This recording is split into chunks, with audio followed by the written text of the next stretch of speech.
کہ لوگوں کے سامنے گواہی دے سکو۔ یہ ایک آیت کا ٹکڑا میں نے پڑھا ہے۔ روزانہ کی تلاوت میں سارا قرآن تو بیان نہیں ہو سکتا، جو آیت پیش کرنی زیادہ ضروری ہوتی ہے اس کو میں کوشش کرتا ہوں ہائی لائٹ کرتا ہوں۔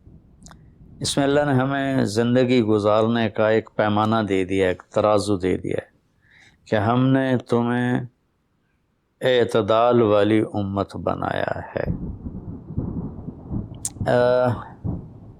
اس کی میں مثال دیتا ہوں، جیسے پہلے زمانے میں ترازو ہوتے تھے، اب تو ڈیجیٹل آ گئے۔ تو ترازو ہوتے تھے تو اس میں نا ایک کانٹا ہوتا تھا یہاں ایسے کر کے، اور ادھر دو پلڑے ہوتے تھے۔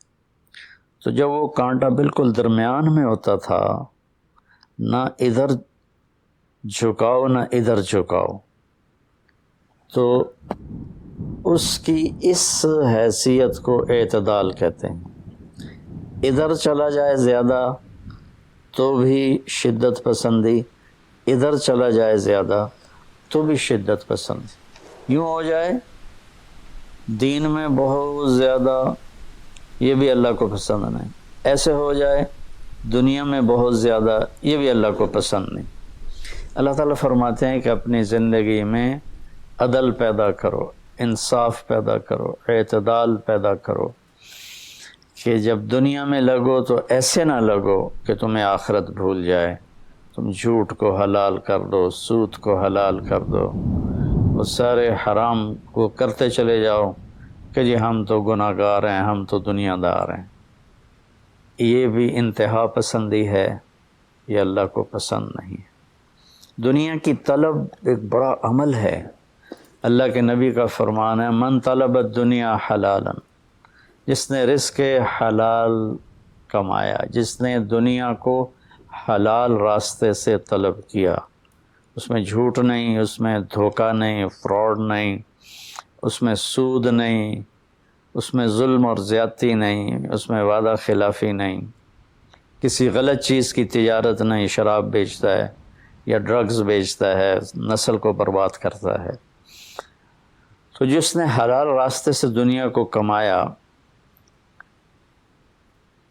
استعفافاً عن المسئلہ، کہ مجھے مانگنا نہ پڑے لوگوں سے، میں خوددار بن کے زندگی گزاروں، سعیاً علی اہلہ، اپنے بچوں پہ خرچ کرنے کے لیے کہ وہ عزت کی زندگی گزاریں، تعطفاً علی جارہ، اپنے آس پاس کے غریب لوگوں پر خرچ کرنے کے لیے، جو صبح بازار جاتا ہے اور اپنی جاب پر جاتا ہے، اپنی مزدوری پر جاتا ہے، وہ ریڈی پر بیٹھتا ہے یا بہت بڑے پروجیکٹ کے آفس میں بیٹھتا ہے، اگر یہ چار باتیں اس کے اندر ہیں، حلال کماتا ہے، جابین رشوت نہیں لیتا، غلط کام نہیں کرتا، اس کی فائل نہیں روکتا، بچوں پہ خرچ کرنے کے لیے اور پڑوسیوں کو نوازنے کے لیے، غریب پڑوسیوں پر خرچ کرنے کے لیے اور سوال سے بچنے کے لیے، جو دنیا کو کماتا ہے۔ تو اب آپ خوشخبری سنیں،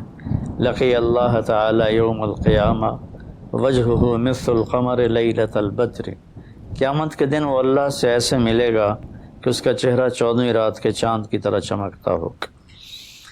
تو ایسی دنیا کمانا بھی بندگی ہے۔ ریاکاری کے نفل پڑھ رہا ہو تو وہ جہنم ہے، اور ان چار شرطوں کے ساتھ دکان پہ بیٹھا ہو، آفس میں بیٹھا ہو، ریڈی پہ بیٹھا ہو، تو وہ جنت کا راستہ ہے، اللہ کو اتنا پسند ہے، کیونکہ اس میں درمیانی راستہ ہے، اعتدال والا راستہ ہے۔ اب اس میں انتہا پسندی کیا ہے؟ دوسری حدیث پیش کرتا ہوں، تعس عبد الدینار وعبد الدرہم وعبد القطیفہ، تعس وانتکس وإذا شیک فلن تقش، ان اعطی رضی وإن لم یعط سخط۔ آپ نے فرمایا دینار کا چاہنے والا، دینار کا غلام، چاہت تو سب کی ہے، سونے کا غلام ہلاک ہو جائے، چاندی کا غلام ہلاک ہو جائے۔ اللہ نے کائناتی معیشت کو، اکانومی کو سونے چاندی کے گرد گھمایا ہے، یہ اللہ کی اپنی قدرت ہے۔ تو اب یہ انتہا پسندی آ رہی ہے، جس نے آپ نے کہا ہلاک ہو جاتا ایسا کون؟ عبد الدینار، سونے کا غلام، چاندی کا غلام، اور زیب و زینت کا غلام، اسیسریز کا غلام، کہ حلال رزق میں ایسی نہیں مل رہا تو چلو کوئی ڈنڈی مار لو، کوئی رشوت لے لو، کوئی جھوٹ بول کے سودا بیچ لو، یہ ہے تو اس کے لیے آپ نے بد دعا فرمائی۔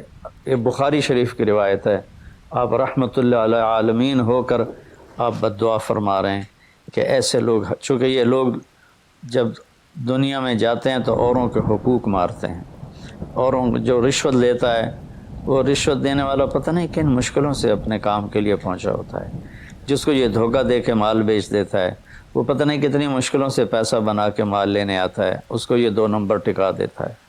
اس لیے ان کے لیے بد دعا فرمائی کہ یہ معاشرے کے لیے ناسور لوگ ہیں، چاہے یہ کتنے ہی نامور ہوں لیکن یہ معاشرے کے لیے ایک عذاب ہیں، ایک مصیبت ہیں۔ تو دنیا میں بھی چلو تو درمیانہ راستہ اختیار کرو، اتنے نہ کھب جاؤ میرے بھائیو کہ ٹوائلٹ میں بھی سودے ہو رہے ہوتے ہیں، پیشاب کرتے ہوئے۔ ابھی میں کراچی سے لوٹا تو لاہور ایئرپورٹ پر میں وضو کرنے گیا تو پیچھے جو پیشاب کرنے کی جگہ ہوتی وہاں ایک آدمی کھڑا ہوا، گردن کے ساتھ اس نے موبائل پکڑا ہوا تھا اور بولے جا رہا تھا، بولے جا رہا تھا، بولے جا رہا تھا۔ یہ بھی کوئی زندگی نہیں ہے، کھانا بھی کھا رہے ہیں اور سودا بھی بیچ رہے ہیں اور پیمنٹ بھی لے رہے ہیں اور سودا کر بھی رہے ہیں اور ساتھ کھانا بھی کھا رہے ہیں۔ تو یہ تو کھانا زہر بن جاتا ہے، دماغ کی طرف سے آرڈر جاتا ہے کہ کھانا آ گیا ہے تیار ہو جاؤ، معدے کو آرڈر ملتا ہے، ساتھ ہی فون کی گھنٹی بجتی ہے، فون اٹھاتا ہے تو آرڈر فون کی طرف چلا جاتا ہے، معدے کو آرڈر نہیں جاتا، غذا زہر بن جاتی ہے۔ تو ایسی دنیا کما کے کیا کرنا جس میں آپ کی صحت ہی برباد ہو جائے اور آپ اتنے مصروف ہو جائیں کہ گھر میں آ کر بھی کوئی بچوں سے دلچسپی نہیں، بس اپنے موبائل پر یا سودے کر رہے ہیں یا موبائل پہ کوئی گیمیں کھیل رہے ہیں یا کوئی مووی دیکھ رہے ہیں یا کوئی ڈرامہ دیکھ رہے ہیں۔ کتنی مائیں ہیں جو اس طرح اپنے بچوں کو جھٹک دیتی ہیں، وہ ڈرامہ دیکھ رہی ہوتی ہیں یا کوئی مووی دیکھ رہی ہوتی ہیں یا کوئی کلپ دیکھ رہی ہوتی ہیں، تو بچہ آتا ہے تو اس کو ہوں ہاں کر کے ٹال دیتی ہیں۔ میرے بھائیو، میری بہنوں، اپنی زندگی کو وہ درمیان میں لاؤ، درمیان۔ میں ایک آپ کو مثال دیتا ہوں، گاڑی کے چاروں ٹائر میں ہوا بیلنس ہو تو گاڑی صحیح چلتی ہے، چاہے ایف ایکس کیوں نہ ہو، اور اگر ہوا اوپر نیچے ہے، بیلنس نہیں ہے، تو مرسڈیز بھی ہوگی تو وہ چلنے میں آپ کو تکلیف دے گی۔ ایک گاڑی ہے، انسان بھی، اس کو بھی بیلنس آف لائف چاہیے کہ گھر میں آؤ تو گھر کے ہو جاؤ، فون آف کر دو اور اپنے بچوں سے بات کرو، بیوی سے بات کرو، ان کے ساتھ بیٹھو، ان سے گپ شپ کرو اور گھر کی باتیں کرو، گھر کے مسائل ذکر کرو، باہر کے مسائل کو گیٹ پہ چھوڑ کے آ جایا کرو۔ تو یہ تو دنیا ہے نا، اللہ نے اس میں ناپسند کیا ہے کہ ہم اپنے آپ کو زیادہ کھپائیں، لیکن دین میں بھی اللہ نے ناپسند کیا ہے کہ ہم اس میں زیادہ لگ جائیں۔ لا تغلوا فی دینکم، اپنے دین میں انتہا پسندی پہ مت جاؤ۔ اللہ نے اپنے محبوب سے فرمایا فلا تذهب نفسك علیہم حسرات، میرے نبی آپ ان غیر مسلموں کو تبلیغ کرتے ہوئے اتنا دکھ نہ اٹھائیں کہ آپ خود آہیں بھرتے بھرتے فوت ہو جائیں۔ اللہ نے اپنے نبی سے فرمایا، نماز لمبی کی تو اللہ نے اس سے منع فرما کر فرمایا کہ ما انزلنا علیک القرآن لتشقی۔ اللہ نے اپنے نبی سے اعتدال مانگا، لا تبسطها کل البسط، میرے نبی آپ مال خرچ کریں لیکن سارا نہ خرچ کریں، کچھ بچا کے بھی رکھیں۔ اللہ نے اپنے محبوب سے فرمایا، اس لیے تو اللہ نے زکوٰۃ کا نظام چلایا۔ تو اور ایک حدیث پیش کرتا ہوں، 3 صحابہ آئے حضرت عائشہ رضی اللہ عنہ کے پاس کہ اللہ کے نبی کی رات کیسی ہوتی ہے، تو انہوں نے فرمایا کہ سوتے بھی ہیں اور اٹھتے بھی ہیں، نفل بھی پڑھتے ہیں، بلکہ آپ کی بہت خوبصورت عادت تھی جب آپ تہجد سے فارغ ہو جاتے تو یوں کر کے لیٹ جاتے، ایسے کر کے، اور حضرت عائشہ رضی اللہ تعالیٰ عنہ بھی اٹھ جاتی تو آپ ان کے ساتھ اسی حال میں باتیں کرتے، گپ شپ لگاتے، تہجد کے وقت میں اپنی بیگم سے پیار محبت کی باتیں ہو رہی ہیں، اتنے میں حضرت بلال اذان دیتے تو آپ اٹھ کے 2 رکعت سنت ادا کرتے اور نماز پڑھانے کے لیے مسجد تشریف لے جاتے تھے۔ تو اتنی اعتدال کی لائف تھی، ہنسی مذاق فرماتے تھے، اور حضرت عائشہ رضی اللہ عنہ کو لقمے بنا کے کھلاتے تھے، ان کو آٹا گوندھ کے دیتے رہے جب تک حضرت عائشہ رضی اللہ عنہ کو آٹا گوندھنا نہیں آیا، کہ وہ چھوٹی عمر میں ان کی شادی ہوئی تھی۔ تو انہوں نے جب یہ سنا تو کہنے لگے وہ تو اللہ کے نبی ہیں، وہ تو کچھ بھی نہ کریں، بخشائے ہیں، ہمیں تو کچھ کرنا چاہیے، کیا کریں؟ ایک نے کہا میں ساری رات نہیں سوؤں گا، نفل پڑھوں گا، کتنی اچھی نیت کی ہے۔ دوسرے نے کہا میں ساری زندگی روزے رکھوں گا، کبھی افطار نہیں کروں گا، کتنی اچھی نیت ہے۔ تیسرے نے کہا میں شادی نہیں کروں گا، بس اللہ کی عبادت کروں گا اور اللہ کے راستے میں جہاد کروں گا، کتنی اچھی نیت ہے۔ آپ کو پتہ چلا تو آپ نے تینوں کو بلا لیا، تو آپ نے ان کو ڈانٹ پلائی، تم میرے اللہ کو مجھ سے زیادہ جانتے ہو، تم میرے اللہ سے مجھ سے زیادہ ڈرتے ہو، زیادہ تقوی والے ہو، میں تم میں سب سے زیادہ اپنے اللہ کو جانتا ہوں، سب سے زیادہ اللہ سے ڈرتا ہوں، میں کھاتا بھی ہوں، روزہ بھی رکھتا ہوں، میں نے شادی بھی کی ہے، میں سوتا بھی ہوں اور میں جاگتا بھی ہوں، اور میں نے آپ نے تو 11 شادیاں کی، 9 بیویاں زندہ تھیں جب آپ دنیا سے تشریف لے گئے، تو آپ کی ایک خوبصورت زندگی تھی ان کے ساتھ۔ تو آپ نے تینوں کو ڈانٹا اور فرمایا کہ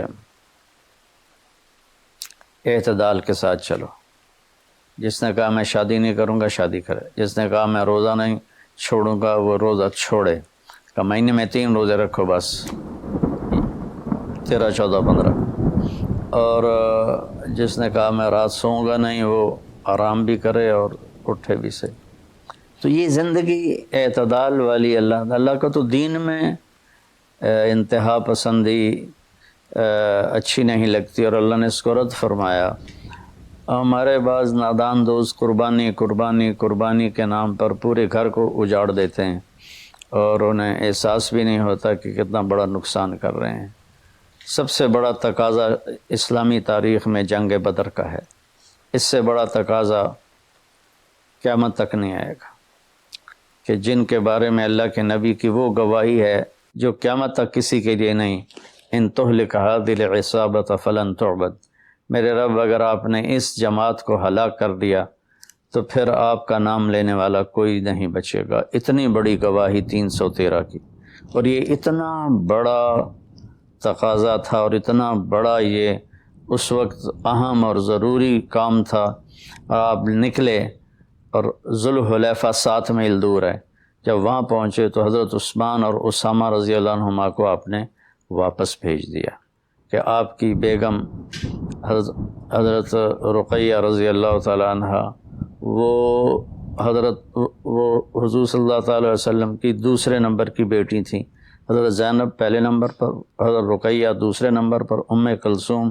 تیسرے نمبر پر، حضرت فاطمہ چوتھے نمبر پر۔ تو بیمار، ان کو چیچک نکل آیا تھا، تو ان کو وہاں سے واپس بھیجا کہ جاؤ تم رقیہ کی تیمارداری کرو، وہ جنگ بدر میں شریک نہیں ہوئے، میرے نبی نے واپس کیا، لیکن جنگ بدر کے شریک صحابہ میں ان کا نام لکھوایا، دونوں کا۔ جب ہم بدری صحابہ کی فہرست کھولتے ہیں تو اس میں اسامہ اور عثمان رضی اللہ عنہما دونوں کا نام ذکر ہے، اور مال غنیمت میں ان کا حصہ بھی رکھا آپ نے۔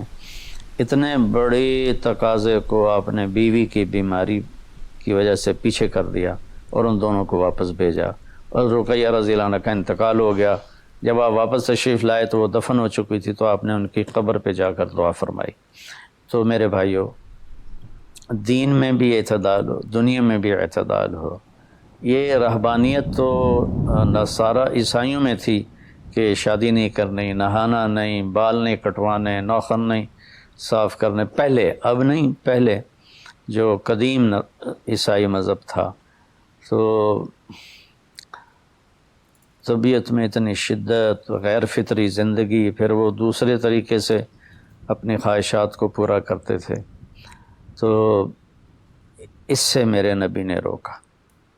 بعد میں ایک ٹرینڈ چل گیا کثرت عبادت کا، لیکن وہ کوئی معیار نہیں ہے کہ فلاں بزرگ سے انہوں نے 40 سال عشاء کے وضو سے فجر کی نماز پڑھی، اور فلاں بزرگ سے انہوں نے 30 سال عشاء کے وضو سے فجر کی نماز پڑھی، اور فلاں بزرگ سے وہ 25 سال جنگل میں پھرتے رہے۔ بھلا یہ بھی کوئی دین ہے جو پیش کیا جائے؟ ہمارا دین تو پوری دنیا کو پیش کرنے کے لیے ہے، ان الدین عند اللہ الاسلام۔ اب اسلام ہی ایک مذہب ہے جو باقی ہے اپنی صحیح معنی میں، تو ہمیں پیش کرنا ہے لوگوں کو۔ یہ تو ہم اپنوں کو پیش نہیں کر سکتے کہ 25 سال جنگلوں کی خاک چھانتے رہے، یہ تو ربانیت سے بھی کوئی آگے کی چیز ہے، لیکن یہ ان کی بزرگی کے طور پہ بیان کیا جاتا ہے۔ ایک بزرگ تھے، اپنے بالوں کو رسے سے باندھ لیتے تھے، رسہ اوپر چھت میں لٹکا ہوتا تھا، تو جب نماز پڑھتے پڑھتے ان کو نیند کا جھٹکا آتا تو وہ ایسے ہوتے تو وہ بالوں کو زبردست جھٹکا پڑتا، جس سے وہ ان کی آنکھ کھل جاتی اور پھر نفلوں میں شروع ہو جاتے۔ یہ تو میرے نبی کے حکم کے خلاف ہے۔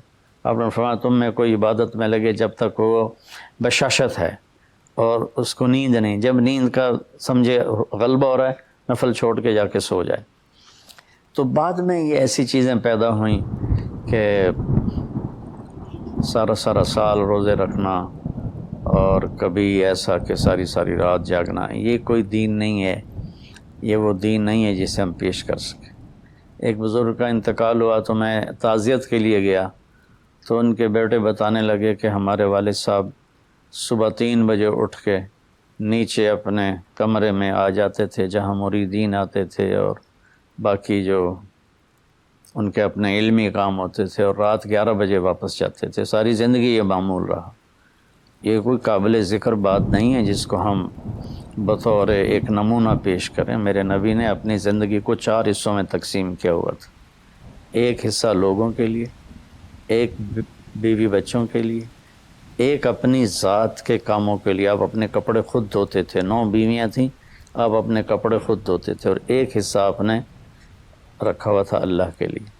تو آپ سے زیادہ مشکل لائف کسی کی نہیں، آپ سے زیادہ بڑا ذمہ دار کائنات میں کوئی نہیں۔ آپ نے زندگی کو 4 حصوں میں ڈیوائیڈ کیا ہوا تھا۔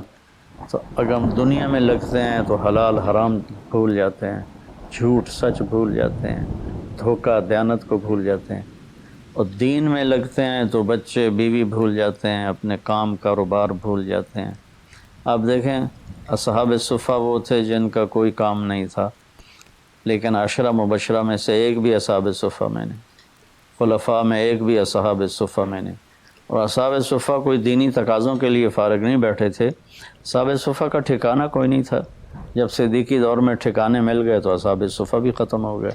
تو بھائیو، میری گزارش ہے آپ سب کی خدمت میں کہ اعتدال کی زندگی گزارو، اللہ کے واسطے اعتدال کی زندگی گزارو۔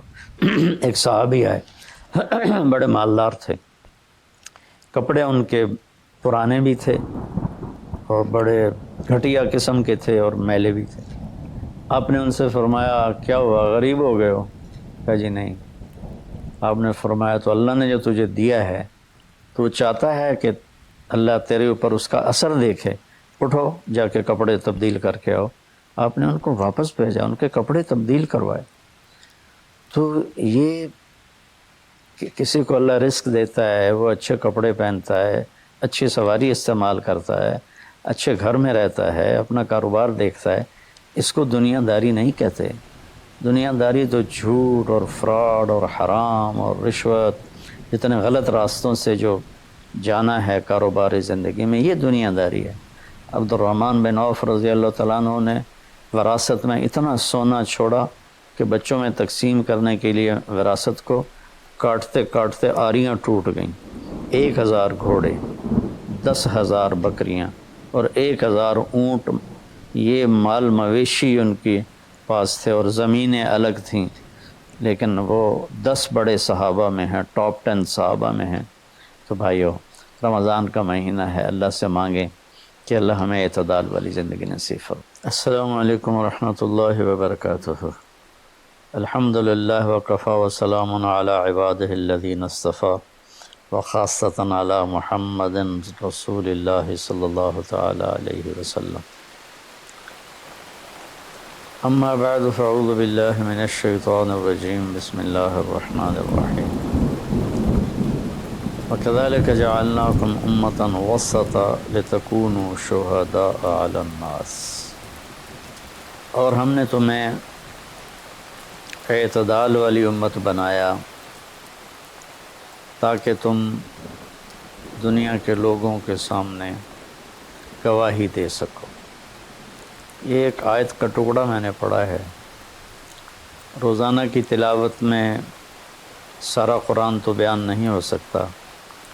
جو آیت پیش کرنی زیادہ ضروری ہوتی ہے اس کو میں کوشش کرتا ہوں ہائی لائٹ کروں.